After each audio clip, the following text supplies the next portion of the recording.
श्री राम जय जय राम। श्री राम जय जय राम। श्री राम जय जय राम। श्री राम जय जय राम। श्री राम जय जय राम। श्री राम जय जय राम।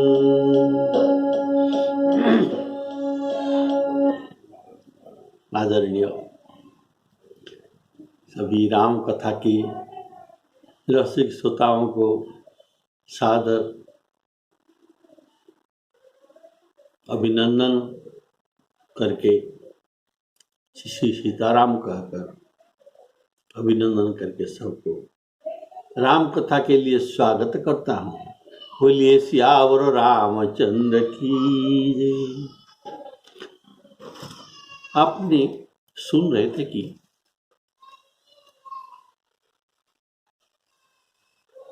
हनुमान जी जब औषधि लाने के लिए जा रहे हैं, तब यह समाचार पाकर रावण कालनेमि के पास आता है और उसे बाध्य करता है कि तुम इनका पथ को रोक लो। जैन के न प्रकार रात्रि शेष हो जाना चाहिए, सवेरा हो जाना चाहिए, ऐसे हनुमान जी को रोक लो। तो उसने जाकर जहाँ हनुमान जी का मार्ग होगा, ये जानकर ये रास्ते में सर मंदिर बर बाग बनाया और सर सुंदर पुष्करिणी, मंदिर, सुंदर बाग बनाकर, आश्रम बनाकर, और ये राक्षस कालनेमि मुनि रूप में वहां स्थित हो गया। और शुभ आश्रम,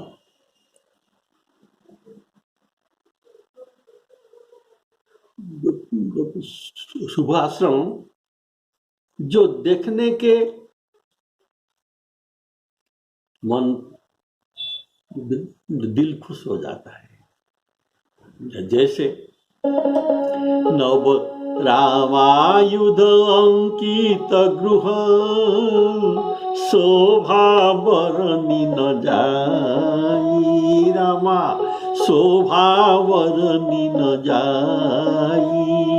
नव तुलसी का वृंदत,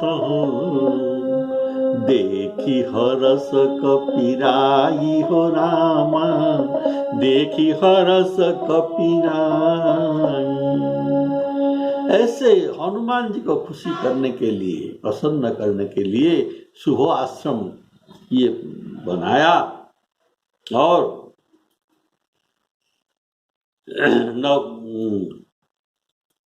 सुंदर गिरी कानन जल पावन,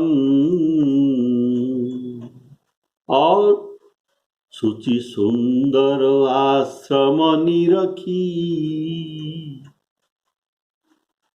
सुचि पवित्र और सुंदर आश्रम निरीक्षण करके हनुमान जी प्रसन्न हुए। यहाँ प्रभु के इच्छा से कालनेमि और मकरी को साप से मुक्त करके उनको उद्धार कराना है, ये प्रभु का इच्छा था। इसीलिए इसी रास्ते पर ही हनुमान को जाना पड़ा। इसी से हनुमान जी के और हनुमान जी को श्रम भी हुआ। इतना आकाश मार्ग में आते हुए उनको श्रम लगा, लेकिन लंका जाते हुए श्रम नहीं लगा था। समुद्र में श्रम और जो प्यास भी लगा, नहीं तो आप जो सुन रहे थे, जो किष्किंध्या कांड में दिखा गया कि इनके साथ जो सभी बानर थे, सभी घन गहन भुलाने व्याकुल हो गए प्यास से, पर हनुमान जी का न प्यास लगा और न थकावट भी हुआ था। सभी को थकावट हुआ था, प्यास लगा था, पर हनुमान जी को प्यास और थकावट नहीं था। और ये लंका जाते हुए मैनाक पर्वत ने उनके ऊपर विश्राम करने के लिए हनुमान जी को अनुरोध किया। तब हनुमान ते ही परसाकर पुनि कीन प्रणाम, राम काज कीने बिनु मोहि कहाँ विश्राम। बिना राम काज किए मुझे विश्राम कहाँ है। तो ऐसे हनुमान जी जो प्यास और श्रम हुआ था, यह केवल तो वहां प्यास और श्रम नहीं हुआ था। तो यहाँ औषधि लाने के लिए जब जा रहे हैं, ये तभी राम जी का बड़ा कार्य है। तो यहाँ इनको प्यास और श्रम कैसे हुआ? तो यह प्रभु की इच्छा था। तो वे तो सोचते हैं कि ये प्रभु की इच्छा पर उनको प्यास और श्रम हुआ। तो ये बस सोचते हैं कि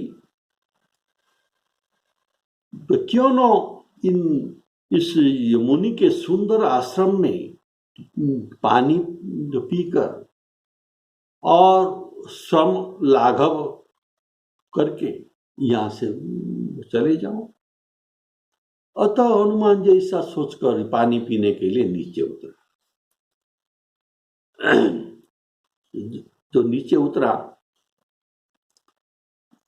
पहले कि कालनेमी के द्वारा माया रचित ब्रह्मचारी शिष्यों से ये बातचीत किए।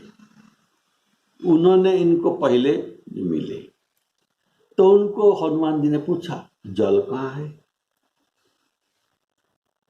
उदकं कुत्र, उदकं कुत्र, जल कहाँ है?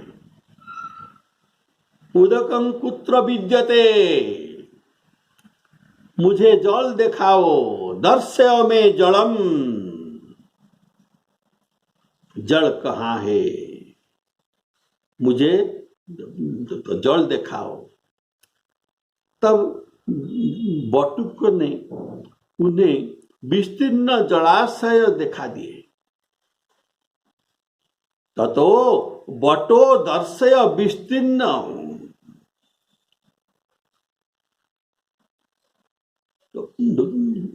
वायु सुनो हो जलाशय, वायु सुनो हो अर्थात हनुमान जी को विस्तीर्ण जलाशय दिखा दिए। ये अध्यात्म रामायण में यह श्लोक आप सुन रहे हैं। तब कालनेमी राक्षस ने वहां बनावटी जो कपटी मुनि वेश में वहां जो विराजमान था, वो अपनी माया से कुछ काम कर रहा है। क्या काम? ये माया के स्वामी श्री रघुनाथ जी के दूतों को ये मोहित करना चाहता है। जो पवन सुत ने जाकर उन्हें मस्तक नवाए अर्थात प्रणाम किए। तब वह श्री रामचंद्र जी के गुणगणों का कथा कहने लगा। ये कालनेमी हनुमान जी को रामचंद्र जी के गुणगणों की कथा कहने लगा। राक्षस कपट बेसतः सोह, राक्षस कपट बेसतः सोह, मायापति दूत ही चह मोहा, मायापति दूत ही चह मोहा। जाई पवन सुत नाये माथा, लाग सो कही राम गुण गाथा, लाग सो कही राम गुण गाथा। बृहस्पति जी के जो वाक्य था कि बृहस्पति जी देवराज इंद्र को तो कहते हैं कि सुनो इंद्र, ये मायापति के सेवक को अगर कोई माया करेगा तो ये माया उल्टी उनको ही नाश कर देगा। यह बात ये भरत जी के प्रसंग में ये कहते हैं। ये मायापति के सेवक राम जी के सेवक है, अगर उनको तुम जो माया करोगे तो ये माया उल्टी कर तुमको तुम्हारी प्राण ले लेगा। बोलिए श्यावर रामचंद्र की। तो बृहस्पति कहते हैं इंद्र को, मायापति सेवक सन माया,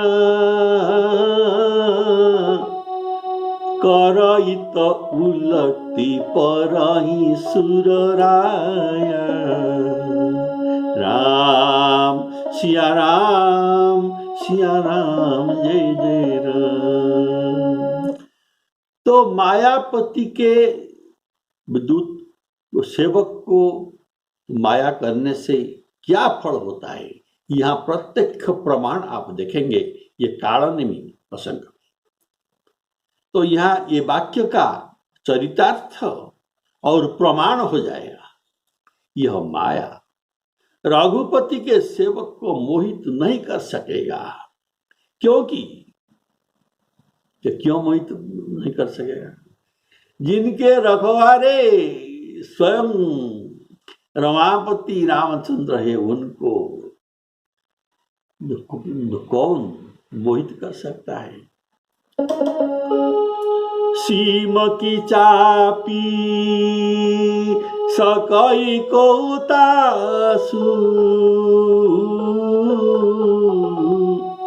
बड़ रखवार रमापति जासु। राम सिया राम जय जय राम। तो अतः मायापति उनको रक्षा करेंगे, इसीलिए इनके ऊपर माया का प्रभाव कुछ नहीं कर सकता है। तो वहां क्या है? राक्षस कपट बेसतः सोहा, मायापति दूत ही चह मोहा। देखिए सुंदर वेश देखकर, ये ठग होने पर भी सुंदर वेश तो क्या है? तो सुंदर वेश पर भी लोग इनके ठग न जानकर, इनके वेश का प्रताप के कारण उनको पूजा करते हैं। यह है उनका सुंदर वेश का प्रताप। तब यहाँ ये सुंदर वेश बनाकर बैठा है जो मुनि का रूप।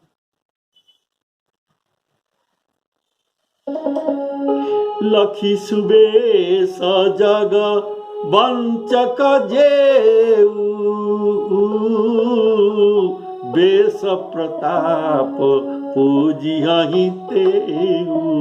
राम सिया राम जय जय राम। अतः वेश प्रताप के कारण हनुमान जी ने उसको वेश देकर मुनि समझकर प्रणाम किया। तब यह मुनि प्रभु तो ये जानते हैं हनुमान जी को। हनुमान जी का स्वभाव है क्या? प्रभु चरित सुनिवे को रसिया,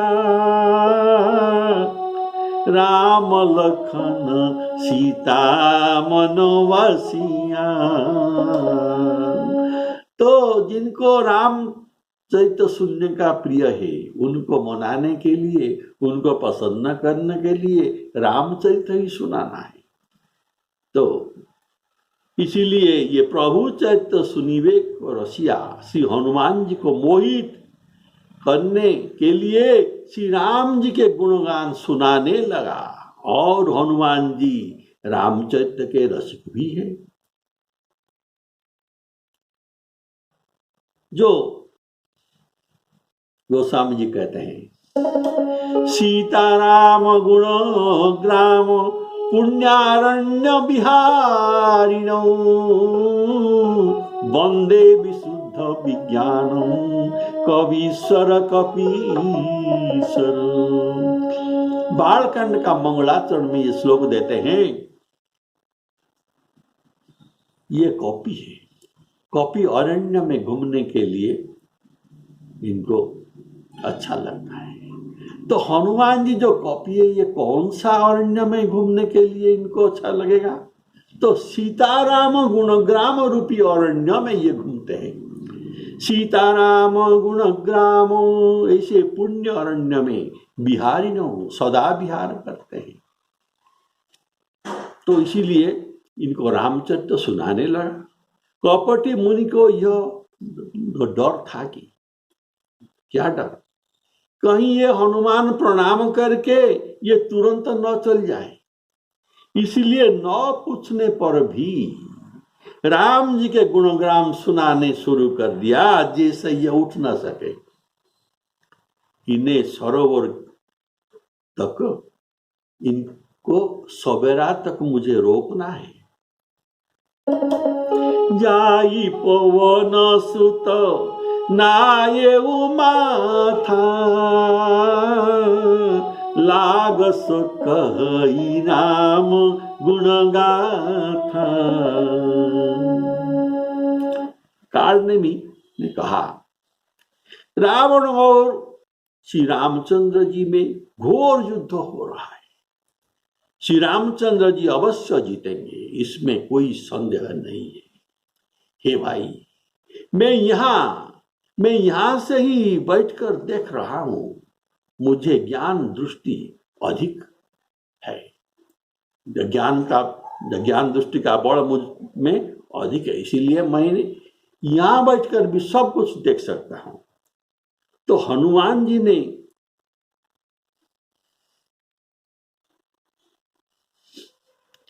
उससे जड़ मांगा, तो उसने कमंडल दे दिया। जड़ मांगा क्यों? उनको तो प्यास हो रहा था, लेकिन राम कथा सुनकर ये प्यास भूल गए थे। लेकिन जब ये कपट मुनि मैं मोर आरंभ कर दिया, तो ये इनको जो प्यास जो था ये याद आ गया। तो हनुमान जी उसको जड़ मांगा, उसने कमंडलू दे दिया। हनुमान जी ने कहा कि मैं थोड़े जल से तृप्त न होना, मुझे ज्यादा जल चाहिए। तब वह बोला, तो जाकर तालाब में स्नान कर लो और स्नान करके शीघ्र भी आ जाओ। मैं तुम्हें ऐसा दीक्षा दूंगी जिससे तुमको ज्ञान प्राप्त हो जाए। तुम इतना दिन राम जी की सेवा किए, तुमको ब्रह्म ज्ञान प्राप्त नहीं हुआ है। मैं तुम्हें असली ज्ञान प्राप्त तो करा दूंगा। हो तो महारण रावण राम ही, जीति हहि राम न संशय मही। यहाँ भये में देखो भाई, ज्ञान दृष्टि बल मोहि अधिकारी।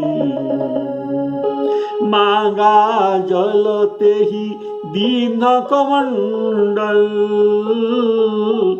कह कपि नहीं अघाऊ थोरे जल शरम जन करी आतुर आवऊ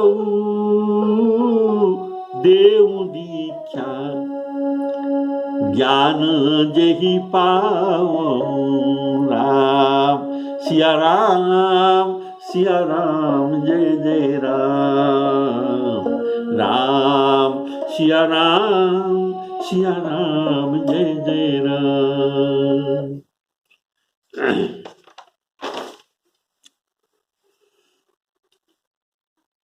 वह राम कथा गुणगान में जो कहा, तो क्या राम कथा कहा? युद्धारंभ से अब तक जितनी बात हुई थी ये सब बात हनुमान जी को सच सच ये बता दिए और कहा कि तुम यहां निश्चिंत होकर सुखपूर्वक सोते रहो। मुझे त्रिकाल का ज्ञान है, मैं जानता हूं श्री रामचंद्र जी जीतेंगे, इसमें किंचित भी संदेह न करो। इसमें भाव यह है कि हनुमान जी विश्वास में आकर सो रहे और उनके कार्य में विघ्न भी हो जाए और उन्हें और सवेरा भी हो जाए और उन्हें सफलता न मिले, ये था इनका भाव। तो हनुमान जी ने जल मांगा, परंतु कथा सुनते वो जो प्यास भूल गए थे। कथा सुनते सुनते ये प्यास भूल गए थे। जब कालनेमी अपना प्रशंसा करने लगा तब उधर से इनका चित्त हट गया, ये क्यों अपना प्रशंसा कर रहा है? कारण संत का ऐसा स्वभाव होता है, अपना गुण सुनने में ये संकुचित हो जाते हैं और ये अपना गुण कभी नहीं कहते। देखिए हनुमान जी लंका में जाकर इतना कार्य सब किए, लेकिन राम जी के आगे ये कुछ भी न कहे। जामवंत जी ने हनुमान जी का पवन तनय के चरित सुहाए, जामवंत रघुपति ही सुनाए।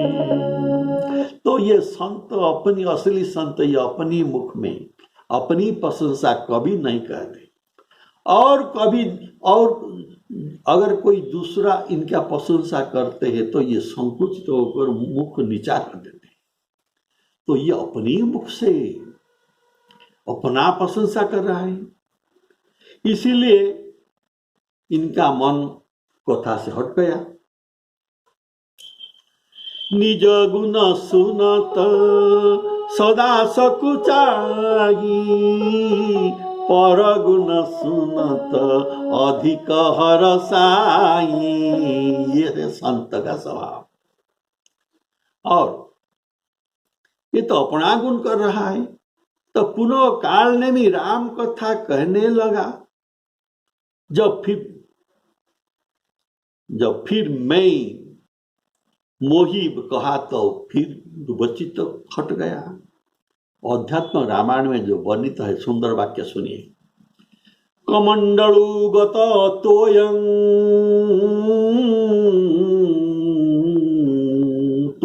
जड़, कमंडल में स्थित जड़। कमंडलु गत तोयं ममत्वं पातुम अर्हसि, अर्थात तुम मेरे कमंडलु का जल पी सकते हो। कमंडलु गत तोयं ममत्वं पातुम अर्हसि, ये तुमको देता हूं, तुम पी सकते हो। भक्ष्य चेमानि पक्वानि फलानि, और कहा यह सुंदर फल पक्वा फल भी खा लो, तुमको जब क्षुधा हो सकता है। तो भक्ष्य चेमानी पक्वानी तदनंतरम, यहाँ फल मौजूद है, इन्हें खाओ और यहाँ विश्राम लेकर कुछ सो लो। जल्दी मत करो। क्या जल्दी है? निजस्य सुखेन निवसस्य सुखेन, यहाँ सुखेन निवास करो। निवसस्य सुखेन अत्र, निद्रा में ही तरातु मान, थोड़ा विश्राम कर लो और थोड़ा सो जाओ। भूतं भव्यं भविष्यं च जानामि तपसा स्वयं। भूत भविष्य वर्तमान जानामि तपसा स्वयं, मैं अपना तपस्या से सब कुछ जान सकता हूं। मैं अपनी तपोबल से भूत भविष्य और वर्तमान तीनों काल के बात जान सकता हूं। कि क्या जानता हूं? जितिहि नाम संशयामहि, ये मेरा भविष्य का दर्शन है। इसीलिए सर्वजन करी आतुर आवो, सर्वजन करके प्यास बुझ जाने पर शायद ये चले जाएंगे। इसीलिए इनके साथ में इनको चेलाओं को भेजा, इनको मज्जन कराकर यहाँ फिर ले आओ। इसीलिए कहा आतुर आओ, यहाँ से नहीं चले जाना। सर्वजन करी आतुर आओ। श्री हनुमान जी ने कमंडल देखकर कहा कि इतने अल्प जल में मेरे प्यास शांत न होगा, मुझे कोई जलाशय बता दीजिए जिससे प्यास बुझे। तब अपने शिष्यों को साथ दिया कि इन्हें तालाब दिखा दियो। बटो दर्शय विस्तीर्ण वायु सुनो जलाशय, उनको देखा दिए। उपदेख्यामि ते मंत्रं जेन द्रक्ष्यामि औषधि। मुनि ने कहा, हे बटो, हे मेरा ब्रह्मचारी शिष्यो, इनको वायु सुनो, हनुमान जी को विस्तीर्ण जलाशय को दिखा दो। बटो दर्शय विस्तीर्ण वायु सुनो जलाशय, और बटो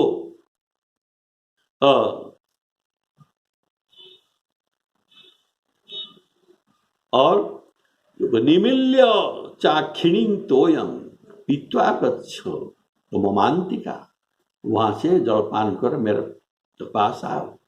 आने के बाद क्या होगा? उपदेख्यामि ते मंत्रम, मैं तुमको मंत्र उपदेश दूंगा। जेन द्रक्ष्यामि औषधि, द्रक्ष्यामि अर्थात तुम देख सकोगे। अभी तुम जाओगे तो औषधि को पहचान ना सकोगे, इसलिए तुम मंत्र पा जाने से जेन द्रक्ष्यामि औषधि, कौन सा ज्ञान देने को ये कहा? एक तो औषधि का ज्ञान देने को कहा जो अभी आपने सुना, और दूसरे भूत भविष्य का ज्ञान देने के लिए इनको लालच दिया हनुमान जी को। तुम भी मेरे सदृश भूत भविष्य का ज्ञान तुम पा जाओगे। मैं ज्ञान दृष्टि से जान लिया कि प्रभु के कृपा से लखन जी अब उठ बैठे हुए हैं, सुस्त हो गए हैं, अतः उनके लिए औषधि का जरूरत लेना ये जरूरत नहीं। पर तुम इतना दूर आए हो तो औषधि लेकर ही जाओ। क्यों? क्योंकि जो दूसरे वानरों को जिलाने के लिए ये औषधि का जरूरत पड़ेगा, इसलिए लखन के लिए कोई चिंता नहीं, तुम दूसरों वानर के लिए औषधि लेकर जाओ। तो मुझसे तुम यह मंत्र लो जिनके द्वारा तुम उस पहाड़ को देख सकोगे, जिन बूटी को, जड़ी बूटी को तो गंधर्व ने छिपा कर रखा है, तुम नहीं देख सकोगे, लेकिन मेरे मंत्र के द्वारा तुम देख सकोगे। तुम जिसे लाना चाहते हो, जिन औषधि लाना चाहते हो, अब वानरों को जिलाने के लिए वह लेकर तुम जल्दी जल्दी लंका पहुंच जाओ। तो मुझसे तुम विद्या लो, तो मुझसे विद्या लो, और इसके बदल में तुम मुझे गुरु दक्षिणा भी दो। तो हनुमान जी स्नान करने जो ही तालाब में घुसते हैं, एक मकड़ी घड़ियाली ने बड़ी शीघ्रता से कॉपी का पैर पकड़ लिया। हनुमान जी ने उसे मार डाला, मकड़ी को मार डाला। तब वह दिव्य शरीर धरकर तब स्वर्ग से विमान आया, और विमान में चढ़कर आकाश मार्ग को जाने के समय जाते हुए हनुमान जी को कहा कि आपके दर्शन से मैं शाप मुक्त हो गया। हनुमान जी को जो कृतज्ञता ज्ञापन करने के लिए कहता है, आपके दर्शन से मैं शाप मुक्त हो गया। पर क्यों? न मुझे जो मुनिवर का शाप था, मुझे एक मुनिवर का, श्रेष्ठ मुनि का शाप था, इसलिए मैं शापित तो होकर यहां मकरी होकर पड़ा था। अब मेरा ये शाप बीत गई। हे कपि सुनो, यह मुनि नहीं है, ये घोर निशाचर है। तुम जिनके कहने पर यहाँ आए हो, ये मुनि नहीं, ये घोर निशाचर है। आप मेरा वचन को सत्य ही मानिए। सर पैठत कपि पद गहा, सर पैठत कपि पद गहा, मकरी तव अकुलान। रामा, मकरी तव अकुलान, मारी सोधरी दिव्य तनु, चली गगन चढ़ी जान हो। रामा, चली गगन चढ़ी जान, कपि तब दरस भयेउ निष्पापा, मिटातात मुनिवर के शापा। मुनि न होई यह निशीचर घोरा, मानहु सत्य वचन कपि मोरा। हनुमान जी स्थित प्रज्ञ है, हनुमान जी स्थित प्रज्ञ, इसीलिए किसी भी विघ्न आने पर ये घबराते नहीं। दुखेषु अनुद्विग्न मनाः सुखेषु विगतस्पृहः, वीतराग भय क्रोध स्थित धीर मुनिरुच्यते। तो ये स्थित प्रज्ञ, दुखेषु अनुद्विग्न मनाः सुखेषु विगतस्पृहः। तब उनके मुंह को पकड़कर, ये मकड़ी के मुंह पकड़कर ये फाड़ डाले। तब वो आकाश को दिव्य रूप होकर वह चला। अध्यात्म रामायण में जो वर्णित है, दिव्य तनंग अर्थात दिव्य अर्थात पूर्ववत अप्सरा हो गई, और उनकी नाम था धान्यमाली अप्सरा। वह क्या नाम था? धान्यमाली अप्सरा। जो वर्णित है कि अध्यात्म रामायण में धान्यमाली इति विख्याता अप्सरा, धान्यमाली इति विख्याता अप्सरा। पूर्व भवांतरे, जो पूर्वे ये विख्यात अप्सरा था, धान्यमाली अप्सरा, आश्रमे जंग तया दृष्ट काल नेमी महासुर। तुम जिनको देखा आश्रम में, ये काल नेमी महासुर अध्यात्म रामायण में वर्णित है। गच्छाम्यहं ब्रह्मलोकं, अप्सरा ने कहा गच्छाम्यहं ब्रह्मलोकं तत्स्पर्शात, गतकल्मषा, तुम्हारी स्पर्श से मेरा पाप सब नष्ट हो गया। अतः गच्छाम्यहं ब्रह्मलोकं तत्स्पर्शात गतकल्मषा। अध्यात्म रामायण। कपितव दरस भयउ निष्पापा, मिटातात मुनिवर के सापा। तो कैसे साप मिटा? हनुमान जी संत है। गोस्वामी जी ने कहा है कि संत दरस जिमी पात कटरई। संत के दर्शन में पाप टलता है, नष्ट हो जाता है। और गोस्वामी जी ने भी कहा है कि संतों का दर्शन, स्पर्श, मज्जन, इनका कथा सुनना और पाना, इनको ग्रहण करना, इसमें पाप हरण होता है। दरस परस मज्जन रूपान, हरई पाप कह वेद पुराण। अर्थात संत हनुमान जी का दर्शन और स्पर्श दोनों पाया है। दर्शन भी हुआ और स्पर्श भी हुआ। तो दर्शन और स्पर्श दोनों पाकर ये निष्पाप हो गया। अर्थात मुनि ने शाप देते समय यह भी कहा था कि किसको? अप्सरा को, तुम रामदूत, जब रामदूत त्रेता युग में द्रोण पर्वत पर जाएंगे तब ये तुझे मार डालेंगे, तब तेरा शाप मुख्य हो जाएगा और तेरा ये शापित शरीर भी छूटकर तुझे दिव्य रूप प्राप्त हो जाएगा। किसी लिए मुनि ने शाप दिया था? इनका अपराध क्या था? सुनिए, यह अध्यात्म रामायण में लिखा गया है। ये बात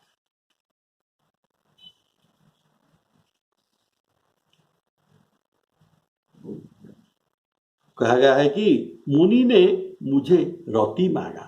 उसने कहा, मुनि ने मुझे रति मांगा, मैंने न दिया, इसीलिए शाप दे दिया। रति का जांचना ये मुनि के लिए कलंक है, इसीलिए मुनि का नाम ये न कहा। इतना ही कहा, कपितव दरस भयउ निष्पापा, मिटातात मुनिवर के शाप। तो मुनि के वर था, इसीलिए रामदूत का दर्शन हुआ, दिव्य रूप हुआ।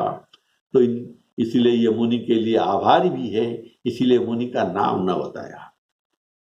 तो मकरी कृतज्ञ हृदय से हनुमान जी को सावधान करती हुई कहती है कि जिस पर आपकी इतनी श्रद्धा है वह मुनि नहीं, घोर निशाचर है।